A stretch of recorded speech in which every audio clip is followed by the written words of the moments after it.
Hello বন্ধুরা, good morning. সবাই কেমন আছো?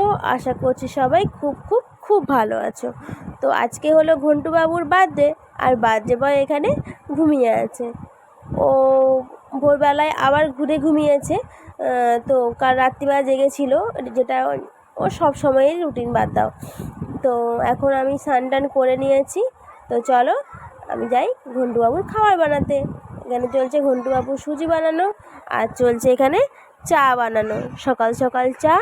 তবে আমি এখন কিছু খাবো না, কারণ আজকে একটু গোপাল ঠাকুরকে ভোগ দেওয়া হবে, কারণ ঘন্টুবাবুর বার্থডে, এই জন্য। তো চলো ঘন্টুবাবুকে খাইয়ে দাইয়ে রেডি হয়ে আমি যাব মন্দিরে। তো খাওয়ানো হয়ে গেছে। তো তারপরে আমি এলাম মন্দিরে এসে আমাদের রাজাবাবুকে সাজানো হলো।